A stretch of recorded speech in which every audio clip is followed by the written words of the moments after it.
flyers for area gospel meetings and area ladies' days and ladies' luncheons. Nothing for the men, but still a lot of events in the area. And so if you're looking to be active and fellowship with other congregations, then there's a chance for you too. I might try to go to some of these gospel meetings. Let's see. We have one at the Port Charlotte Church of Christ, March 8th through the 10th. That's a little ways away. David Sproul will be the speaker. He's from Palm Beach Lakes Church, and he's speaking on He's Coming, Are You Ready? Interesting discussion there. Another one, though, we have the East Bradenton Church of Christ as opposed to the West Bradenton Church of Christ. I don't know if there is a West Bradenton Church of Christ, but anyways, the East Bradenton Church of Christ will hold a series of gospel meetings February 10th through February 13th with Glenn B. Ramsey of the Tennessee Bible College of Cookeville. So if you're interested in any of those, they're up here on the front.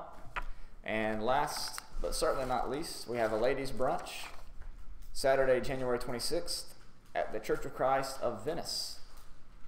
Church of Christ of Venice instead of Venice Church of Christ. I wonder if they're not an institutional congregation. Because, you know, some, depending on what flavor you are, you know, they change the congregation name to Church of Christ of Venice or to Venice Church of Christ, you know, depending on if it's non-institutional or more of the mainstream or what have you churches. So, you know, who knows? But anyways, you're invited to a ladies' brunch. Well, you ladies are. None of us men. We're going to look at the book of Jonah this morning, though. And does anybody have any Bible questions before we begin? Nope. All right. Jonah, then. Chapter 1, verse 1. Before we hop into it, though, let me say one thing. How do you think that Jonah differs from other Old Testament prophetic books like Micah, Nahum, Habakkuk, Zephaniah, and those? To me, Jonah didn't want to do what God asked him to do or told him to do. And he wanted to flee. See, could he run away from the word? But the rest of the prophet did the will of God as he asked them, as they was told to do. But Jonah fled from it. But in the end, he did do it. Right. But he was disgusted about it later. Yeah, that's one difference for sure. Yeah. Johnny, you had something to add? Most of the prophet that, well, I guess it's just not covering what Marty was covering there, but he was sent to for the people to repent. Most of God's prophets was sent for the people to repent, but Jonah was someone what didn't want the people to repent. That's true. He didn't repent at all. Because he was against that particular nation. That's true. Another difference. Well, are there any other differences you can come up with? Yeah, some others that I can come up with. Sure. God had a purpose in mind for him to do what he did at the time to keep from destroying that nation. What nation? What nation? Yeah, what nation? The Nineveh nation. Was it Nineveh? Not was it? They would be in Nineveh. And right. so later he used that nation to teach a lesson to his own people. So another difference about this prophet is that while other prophets, you know, sometimes they mix in other nations in there, they're mainly about Jerusalem and Judea, Israel, whomever. You know, he's strictly supposed to go to this Nineveh, city of Nineveh and the Syrian nation. Now, another thing that's different about Jonah than other Old Testament prophets is that the book of Jonah is really not about what sins the Assyrians committed or you know what they did wrong and all that kind of stuff. The book of Jonah is mainly about Jonah, right? Whereas other Old Testament prophets are more about the prophet interacting with the people, telling them what they did wrong. But Jonah's not even going to his people. He's going to a foreign nation. That's right. So with those differences in mind, let's begin. Jonah 1, verse 1. The word of the Lord came to Jonah, the son of the son of Amittai, saying, Arise, go to Nineveh, the great city, and cry against it. For their wickedness has come up before me. So right off, you see that God is invested in other nations outside of his people. Right. It wasn't just about Israel, but it was about the sins of other nations as well. Right. Throughout the prophets, in Isaiah, and I believe it's Zechariah as well, God makes mention of other nations and talks about their sins and even their need to repent. I think it's Zechariah 9 when he goes into great detail about some of the nations surrounding Judea. But in Jonah chapter 1, he's focused on one nation in particular, and that nation is Assyria with their capital Nineveh. In verse 3, we find that Jonah, instead of going to Nineveh, he says, but Jonah rose up to flee to Tarshish, from the presence of the Lord. So he went down to Joppa, found the ship which was going to Tarshish, paid the fare, and went down into it to go with him to Tarshish from the presence of the Lord. So this is Jonah fleeing from God's presence. So in a way, we kind of have sort of the story of Israel lined up this in a way, right? Instead of going towards God, they fled away from God.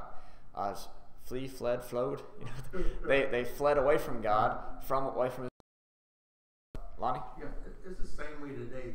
You know, like Jonah think he could hide from God, and sometimes we as members think we could hide from God by our evil acts and things that we do in the public. Right. And, we need to watch what we are doing and what we are saying at all times.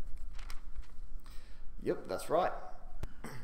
Speaking of fleeing from God, you know, there's some other prophets that probably had a better excuse to flee from God than I just don't like those people. For example, Hosea. Yeah, not that it was a good excuse, but look at all the pain and suffering Hosea went through with Gomer, chapters 1 through 4. Can you imagine going through that? And yet he didn't flee from God. He stuck with it. One of the most interesting. Oh, Lonnie. Yeah, I was just wondering about that. Was he under such strain? He was willing to do whatever God said without any questions or anything. You know, so to me, it don't seem like he was stressed out in the way it's written. You know, he may have been that way, but right. He seemed like he wanted to do what God said to do regardless of what it was. Oh, right. I was just saying, if anybody had an excuse, it would have been Hosea. Mm-hmm. Jimmy? The one thing that gets me on that is humility of going through the things that, married to a woman that was very unfaithful, and the humility that he readily accepted and went with to fulfill God's purpose. Yeah. That's right. Because there's not a whole lot of things that are worse than that to a man or a woman that's had a spouse, cheating. Yeah. Okay. But when we study, I forget the prophet right now, can't think of his name. And you read about some of the prophets, some of the stuff they had to do to eat and stuff like that. I don't know, but some to eat dung and stuff like that, and cut their hair and eat some and put some in knots and all that. There's a lot of things that we're not familiar with that some of these prophets have to go through. That's right, and you can't.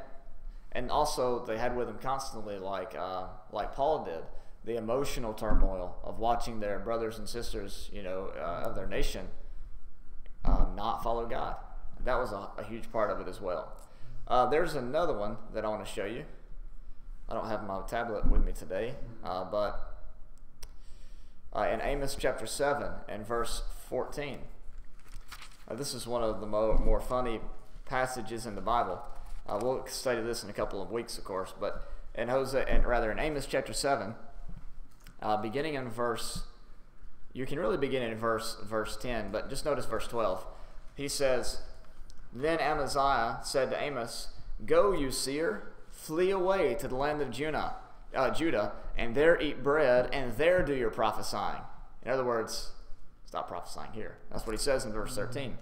"But no longer prophesy at Bethel, for it is a sanctuary of the king and a royal residence. So here's what Amos says. Oh, Amos 7:14 now. Amos 7:14.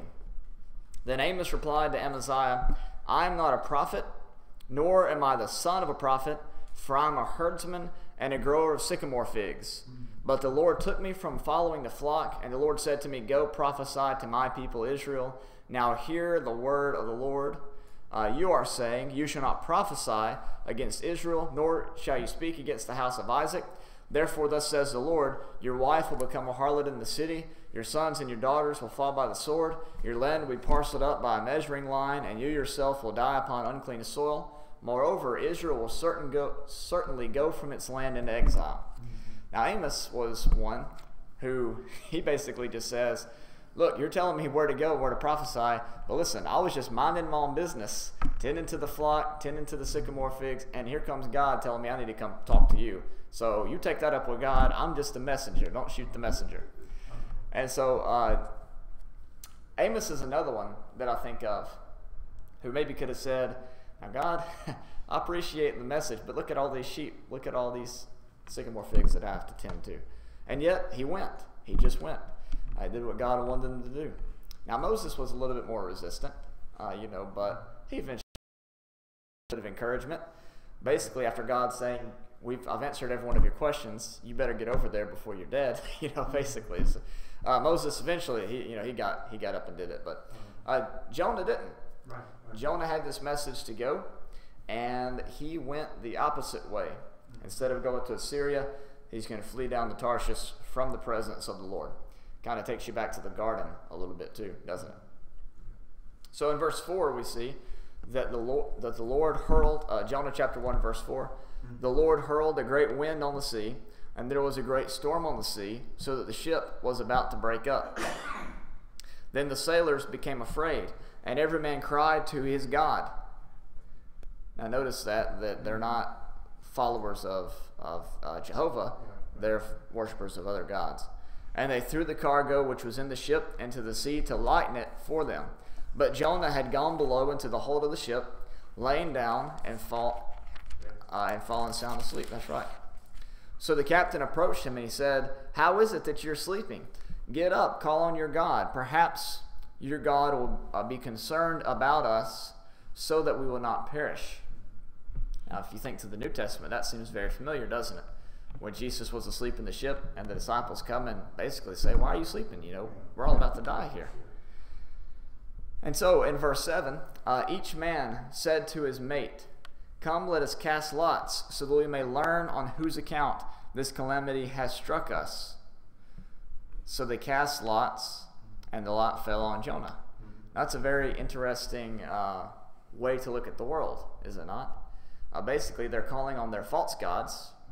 Remember, they're up in verses 4 and 5. Remember when the storm came in verse 4, the sailors began to call on their gods in verse 5, not the God, Yahweh or Jehovah, but false gods. And even the captain tells Jonah in verse 6, Get up and call on your God. So in verse 7, they cast lots, asking their false gods to basically reveal to them who it is that sinned, and the lot fell on Jonah. And so they said to him, verse 8, Tell us now, on whose account has the calamity struck us? What is your occupation? Where do you come from? What is your country? From what people are you? In other words, we got to get down to exactly the reason why we're on this boat, and this boat can't get back to land, as we'll see in a second, and we're all about to die. Whose fault is it? Where are you from? Who are you? What are you doing here? What's the deal? And so verse 9, he says to them, I am a Hebrew, and I fear the Lord God of heaven, who made the sea and the dry land. In other words, Jonah is saying, the very one who made the sea and the dry land is the one that's got this ship tossing and turning, and so it might be my fault. It might be my fault here. So it's just interesting, this whole chain of events, casting lots to see who it falls on Jonah, calling on their false gods, then it falls on Jonah, so they begin to interrogate him. Who are you? Where are you from? What's your country? What's your occupation? Notice he does not give his occupation in verse 9. he basically says, "And I fear the God of heaven." And so that's sort of his occupation, I guess, is that he fears God, but he's not doing a very good job of it, at least so far. So in verse 10, we see that the men became extremely frightened, and they said to him, "How could you do this?" For the men knew that he was fleeing from the presence of the Lord because he had told them. So they said to him, "What should we do to you that the sea may be calm for us?" For the sea was becoming increasingly stormy. It was just very interesting logic. Think back to the days of Job. Now, Job's friends don't have any insider information about what went on in chapter 1, right? Job's friends, they only see that Job went from being incredibly rich with a lot of land and a lot of kids and a lot of stuff, and he went from all that to nothing just like that. And so is it really so far-fetched to think that Job's friends might assume something's going on in Job's life that was sinful? We kind of look at Job's friends and think, man, they just don't know anything. But would you know what was going on in chapter 1 of Job? Probably not. You would probably think the same thing if you were living in that culture too, wouldn't you?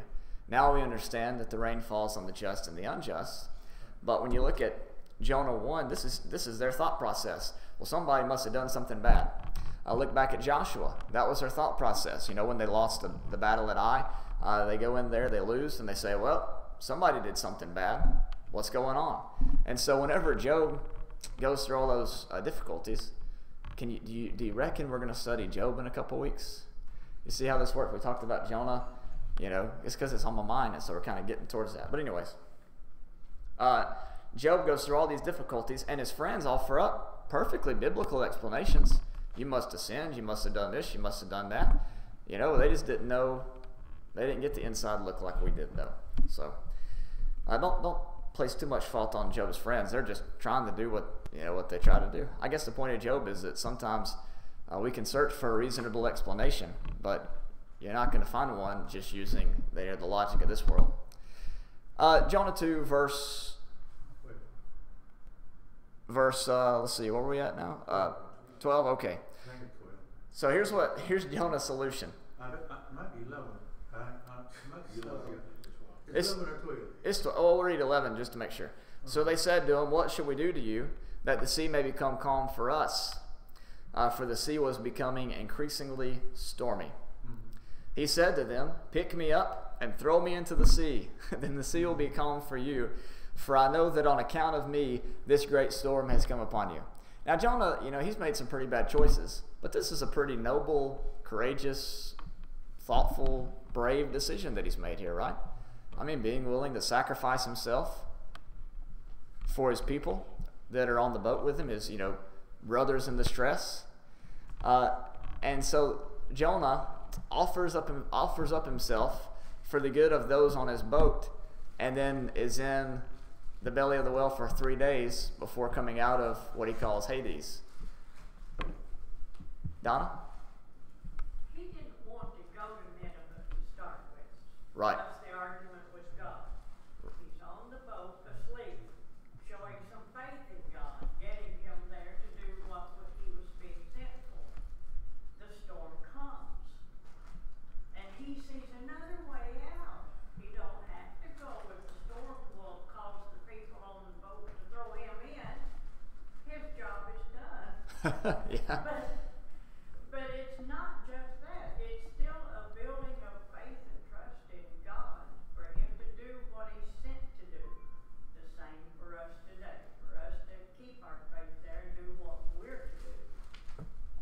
Makes sense. That makes sense. And so his asking to be thrown overboard is sort of an act of faith, you think? Just as, Jesus' death on the cross was, in a sense, an act of faith. Yet nevertheless, not my will, but thine be done. That's a pretty faithful statement to make. Okay, so verse 13, however, so the men didn't like the solution, just throw me overboard. However, the men rowed desperately. They dug their oars into the water. It's a literal, well, I mean, obviously that's the definition of road. But the men rowed desperately to return to land, but they could not, for the sea was becoming even stormier against them. Then they called on the Lord and said, "We earnestly pray, O Lord." Whoa. They call on the Lord. Notice the capital L and the, smaller caps, O-R-D. They're not just calling on a God as they were before, but they're calling on Yahweh, on Jehovah. And they say, "Do not let us perish on account of this man's life, and do not put innocent blood on us, for you, O Lord, have done as you pleased." It's interesting that even though Jonah was going against God's commands, he ended up prophesying to some people that were foreigners anyways. Remember, these people, they're not Hebrews. They want to know where Jonah's from, what nation he's a part of, who he belongs to, what God he worships. Well, now they've figured out he worships this God called Jehovah, and so now they've sort of turned into Jehovah worshipers. They start praying to him, praying to God, the God of heaven and the God of earth. And in verse 15, we see that they picked up Jonah, threw him into the sea, and the sea stopped its raging. Then the men feared the Lord greatly, and they offered a sacrifice to the Lord and made vows. So despite Jonah's unwillingness to go and preach to a whole nation of Gentiles, he ended up converting the whole boat. That sacrificed to God, made vows to God, and things like that. It's pretty interesting. They may not have been fully converted as of yet, considering their background. They might have had other gods that they still look to, but here they're making these vows and sacrifices to God, to the real God, the God of the Bible. And so, in verse 17, the Lord appointed a great fish to swallow Jonah. And Jonah was in the stomach of the fish 3 days and 3 nights. Jonah allows himself to be presumably killed for the people on the boat, and now he's in the belly of the whale for 3 days and 3 nights. So when Jesus says, "I'll give you the sign of Jonah," that's what he's referring back to. Chapter 2, verse 1, Jonah's prayer. Then Jonah prayed to the Lord his God from the stomach of the fish.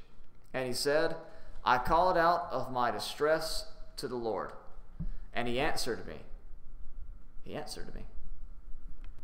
"I cried for help from the depth of Sheol. You heard my voice. For you had cast me into the deep, into the heart of the seas, and the current engulfed me. All your breakers and billows passed over me.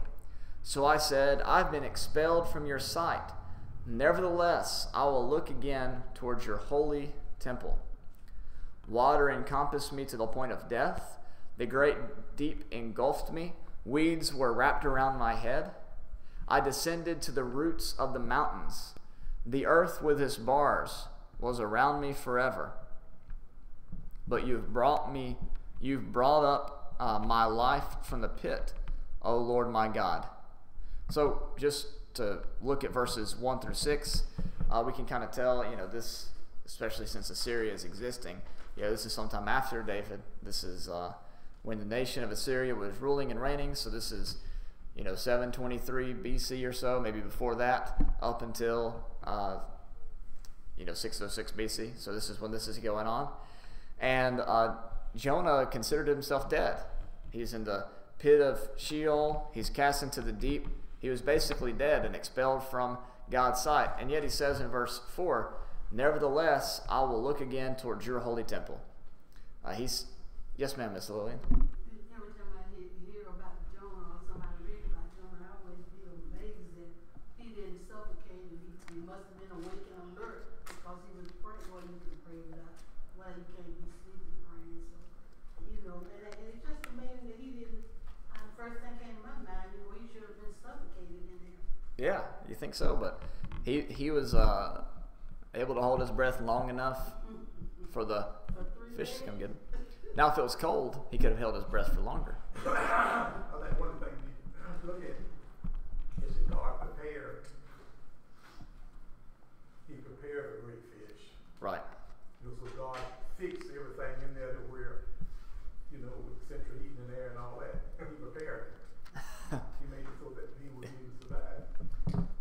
That's right. You mentioned not being able to pray when you're sleeping. Laura and I, we try to pray before bed if one of us doesn't fall asleep before the other. And so one time I was praying and I fell asleep. I was so tired. I fell asleep mid-prayer. And I think I said, thank you for our psalm books, right? I prayed, thanks for the psalm books. And so, you never know. Sometimes you sort of fall asleep if you had a long day. Yeah, I've done that. You've done that too, and prayed for all kinds of strange things. The other thing that happened was that Laura and I were studying for a Bible test. We were taking some, classes at a Bible college place together, and she was asking me about John the Baptist, and so I began to tell her the answer, and then I fell asleep, and then I woke up like 30 minutes later, and I finished the answer.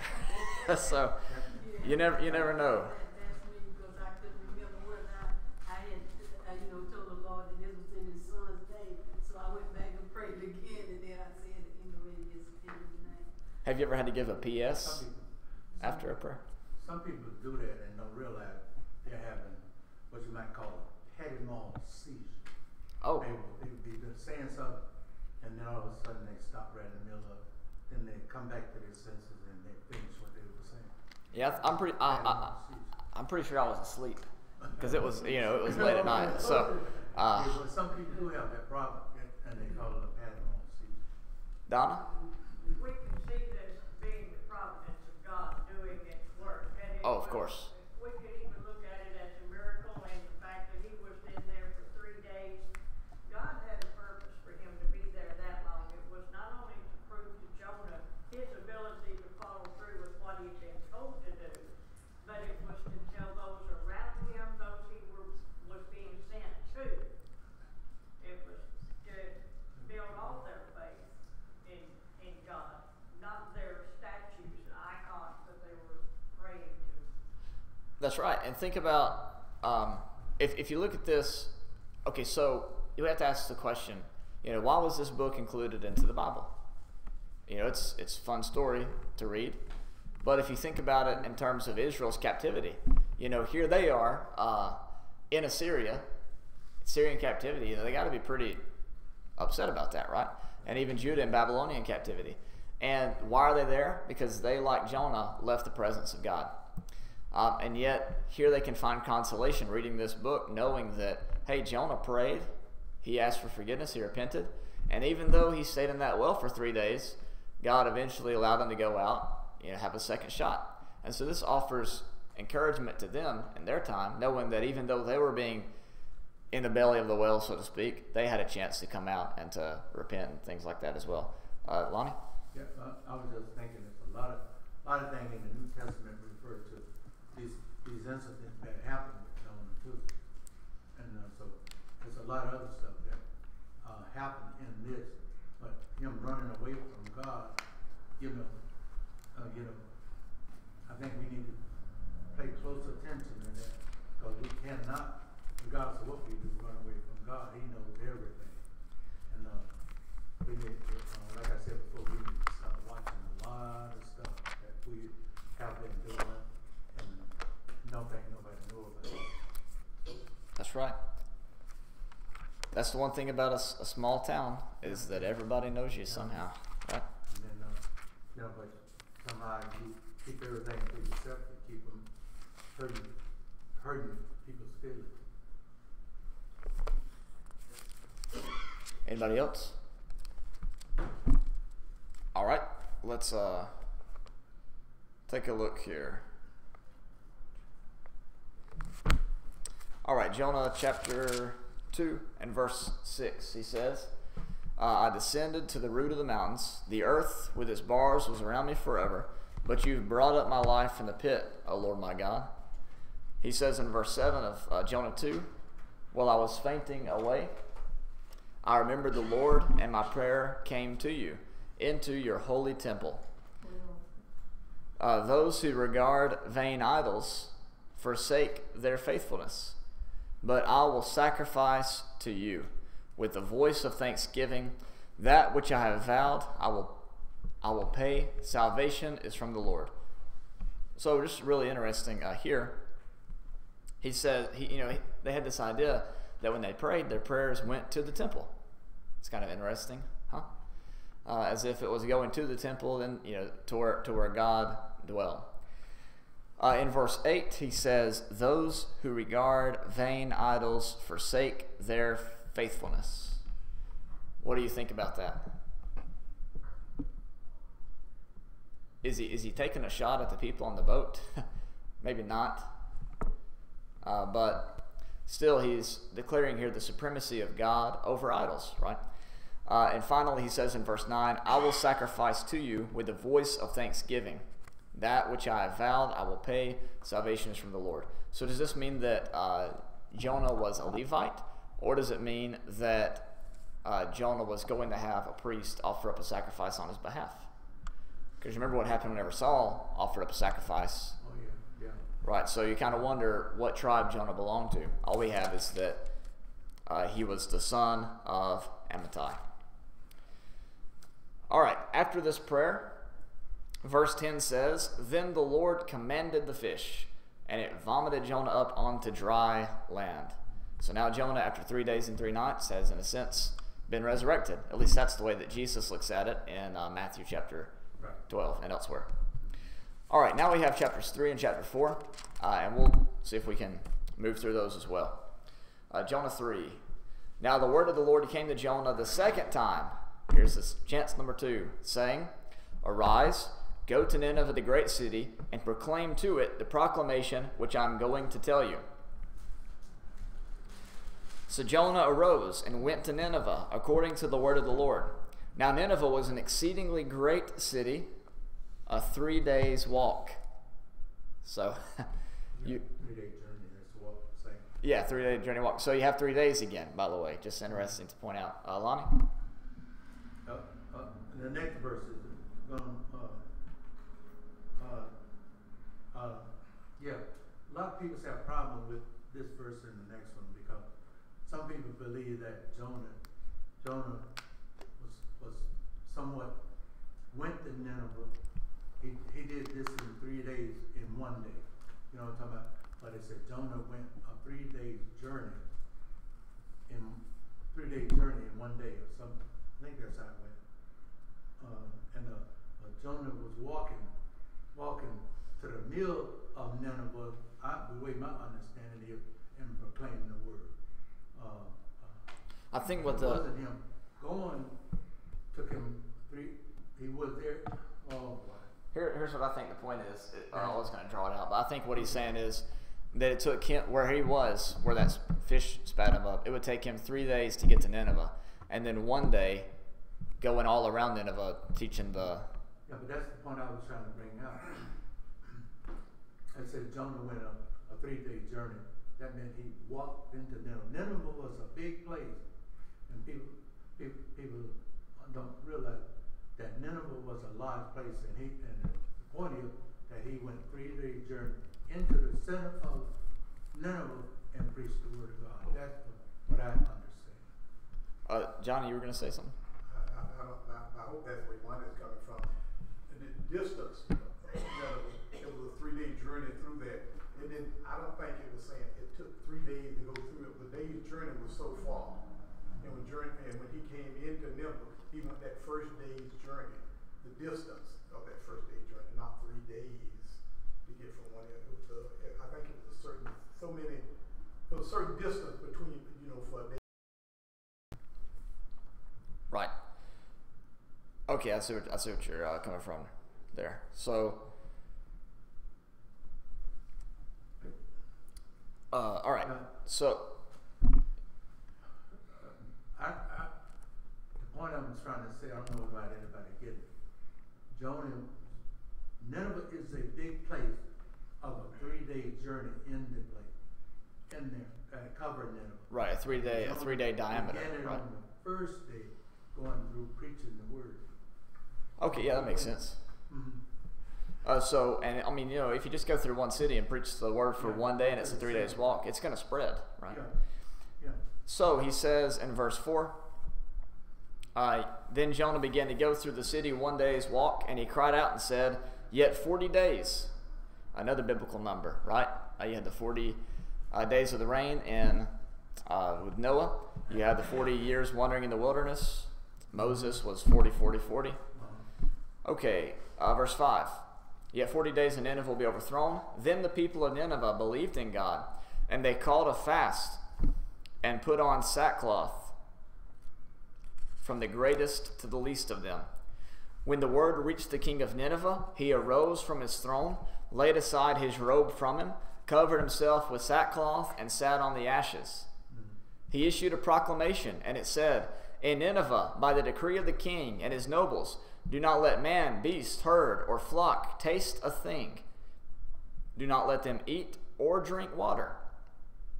Both men and beasts must be covered with sackcloth, and let men call on God earnestly, that they each may turn from his wicked way and from the violence which is in his hands. Who knows? God may turn and relent and withdraw his burning anger, so that we will not perish.'" Now this passage, Jonah 3 rather, is ideally what Israel would do every single time that a prophet opened up his mouth. And so another point of Jonah, I guess you could bring out, is that here is Israel in captivity reading this book, sometime later, and they're thinking to themselves, wow, if only we would have just had this reaction. If only we would have had a king that was noble enough to say, drop everything that you're doing, let's repent and turn back to God. And yet, this is sort of throwing it in their face. Here is the king of your mortal enemy. And yet, even they're willing to listen to God when a prophet comes to them and speaks. Lonnie? Yeah. It don't say that Jonah told these people what to do. It seems like evidently these people knew what to do in advance. And the king was telling them what to do. And so it don't say Jonah told them what to do, but it said that he was telling them about 3 days God going to destroy it. Maybe it's not in there, but maybe he did tell them what they had to do to it. Well, it's like with Jonah on the boat with those men. 10 of chapter 1, the men became extremely frightened, and they said to him, "How could you do this?" For the men knew that he was fleeing from the presence of the Lord because he had told them. And so there's one case in the book of Jonah where we have some information that they knew that we don't know because they got told off screen or during a commercial break, or something like that. So kind of same thing here, most likely. All right, Jonah chapter 3 and verse 10. "When God saw their deeds and that they turned from their wicked way, then God relented concerning the calamity which he had declared he would bring upon them, and he did not do it." Johnny? You don't? Just add throwing something in what was said before, where Lonnie mentioned that these people repented in the things that they did, said that this was something that the Jews normally do, but these people knew something and everything they knew about God. And I think that if we're going back to, I think it was either Abraham or Isaac, one of them, when they went into the city and they told them to tell the people that their wife was his sister, and then when they took him in, the whole place was the woman was shut up. They couldn't have any kids. And then when the king found out about it, he said, "Hey, why would you jump up and do some stuff like this, or would God punish us because of it?" They knew God and they feared God. Right, exactly. That's Genesis chapter 20, verse 8 and following, if you want to take a look at that. That's a good point, though. And this is, goes to show you, we talked about the different ages in the Bible, the patriarchal age, the Mosaic age, the Christian age, and one of the things that you see throughout the Old Testament especially are people outside the nation of Israel paying respect to God in some way, kind of like Nebuchadnezzar in Daniel chapter 4, when he gives that great story about what happened to him, and then the prayer to God. Okay, Jonah 4, and let's see if we can. Lonnie? In studying the nations where they went after the flood, now Tyr had went to, I can't think of the place right now.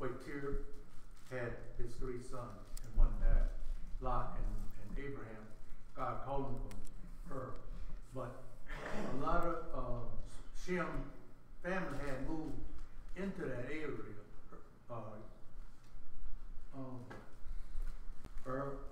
Had moved into there, and all of these nations that was taken over, like Nineveh was taken over by Babylonian and all these different, all of them over there sitting about the same place, if my memory serves me correctly. Those nations all were one, and that was wrong. Well, interesting. Well, we have Jonah 4 left to do, but we've out of time. So what we'll do is next week we'll look at Jonah chapter 4, and there's some interesting things that happen in Jonah 4. But unfortunately, it just sort of leaves the story hanging. You know, you don't really know the answer to what happens. It just kind of, God makes his point, and it's done. Which maybe the rest of the story is told in Israel's history. You know, what are they going to do with it? How are they going to let this story play out in their lives? And so maybe there's something to think about there. All right, I'll go cut off the equipment in the back, and we'll come back in 10 minutes.